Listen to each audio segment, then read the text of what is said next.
Сабақтың тақырыбы компьютердің құрылымы. Осы сабақтың соңында оқушылар компьютердің құрамын, негізгі және қосалқы құрылғыларын, жүйелік тақтаның қызметін, оперативті жадын, қатты дисктің қызметін білуі тиіс. Компьютердің сыртқы құрылғыларының түрін, олардың қызметіне сипаттама беру үйренуі тиіс. Кез келген компьютерлер бір-біріне ұқсас принципте жұмыс істейді. Компьютерлердің бір-бірінен айырмашылығы олардың құрамына кіретін құрылғылар жиынының әртүрлі болуында. Дербес компьютер үш бөліктен тұрады. Ақпаратты шығару құрылғысы монитор, ақпаратты енгізу құрылғысы пернетақта,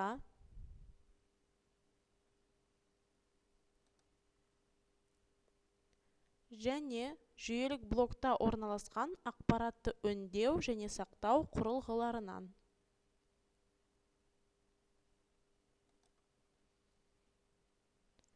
Осы үш құрылғы міндетті болып табылады.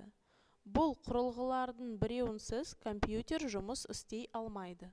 Басқа барлық құрылғылар міндетті емес немесе қосымша болып табылады. Жүйелік блок. Жүйелік блок компьютердің басты құрылғысы болып есептеледі. Онда аналық тақша, процессор, жады деген құрылғылар орналасады. Аналық тақша жүйелік блоктың басқа құрылғылар жалғанған негізгі бөлігі. Аналық тақша арқылы жүйелік блоктың құрылғылары өзара байланысып, ақпарат алмасу іске асады. Процессор. Компьютердің жұмысын басқару, ақпаратты өңдеу және есептеу үшін қолданылады. Ол жүйелі блоктың миы, көбіне оның жылдамдығына компьютердің жұмыс өнімділігі тәуелді.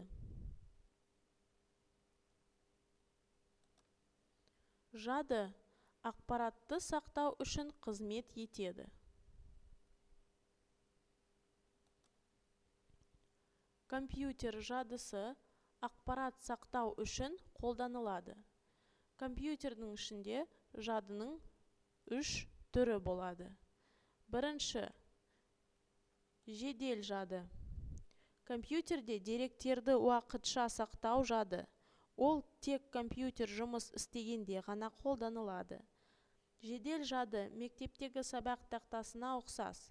Сабақ жүріп жатқанда тақтаға жазып, одан ақпарат оқисың. Сабақ аяқталғанда барлық ақпарат тақтадан өшіріледі.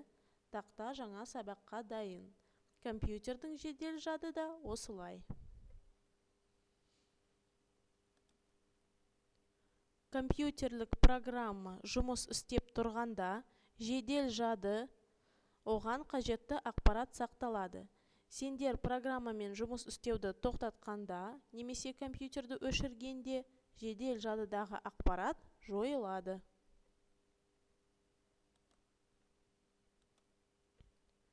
Қатты дискі. Ақпаратты ұзақ уақыт сақтауға арналған құрылғы. Онда тұтынушының программалары мен файлдары сақталады.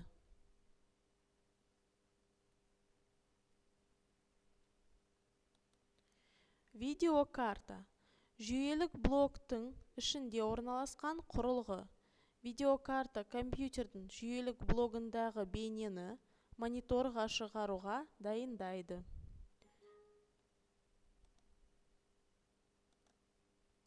Видеокартаға бейненің сапасы тәуелді.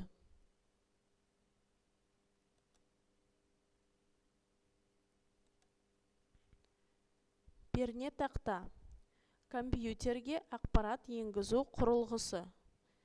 Пернетақта мынадай негізгі бөліктерден тұрады. Функционалдық пернелер, символдық пернелер, басқару пернелері, меңзерді басқару пернелері, цифрлық пернелер. Қосымша құрылғылар. Компьютердің жүйелік блогына қосымша жалғанатын құрылғылар. Олардың жүйелік блоктың сыртына да, ішіне де қосуға болады. Компьютердің қосымша құрылғыларына дыбыс колонкалары, микрофон, принтер, сканер, модем және тағы басқалары жатады.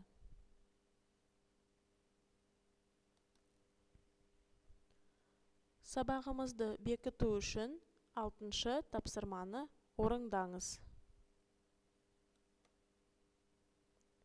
Құрылғылардың атауын жазыңдар.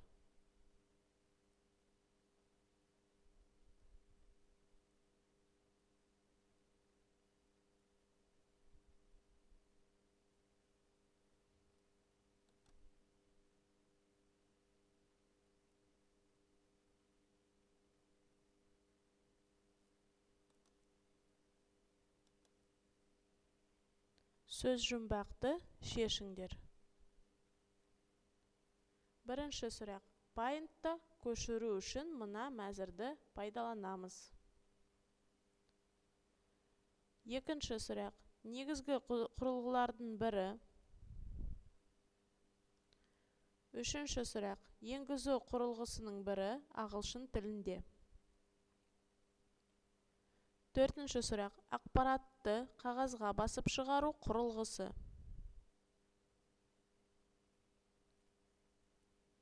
Бесінші сұрақ. Кескінді құрайтын кішкене нүктелер.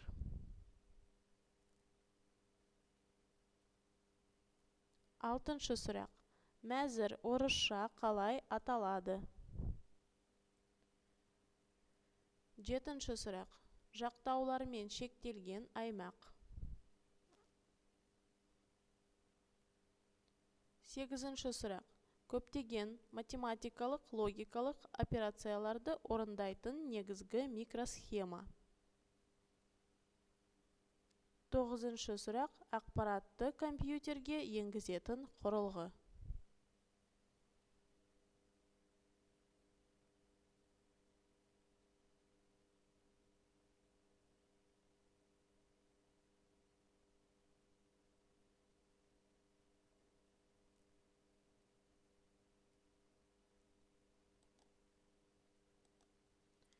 Сөйлем жаза бастағанда қандай пернелерді қолданамыз?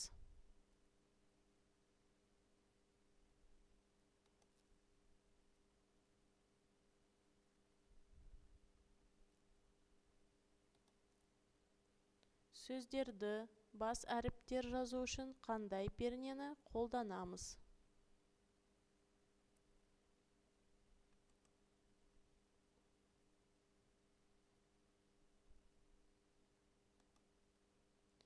Мәтін жазғанда Enter пернесі қандай белгі қояды?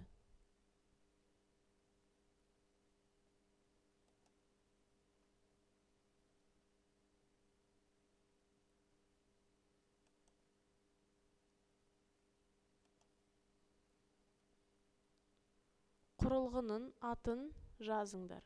Тексеру үшін волшебное чернила құралын қолданыңыз.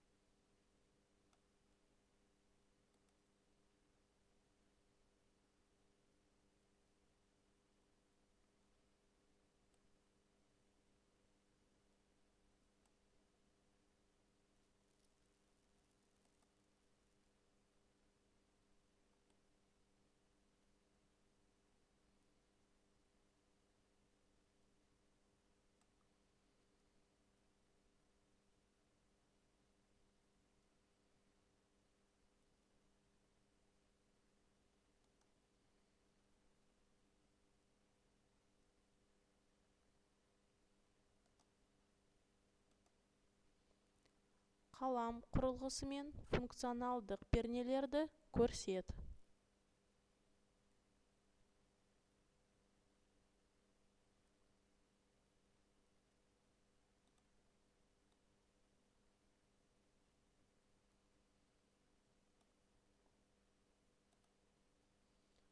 қалам құрылғысымен арнайы пернелерді көрсет, қызметін айтып бер.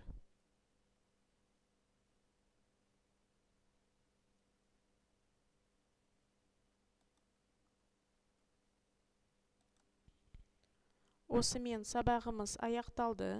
Үй жұмысына 49-шы беттегі тест жұмысын орындау.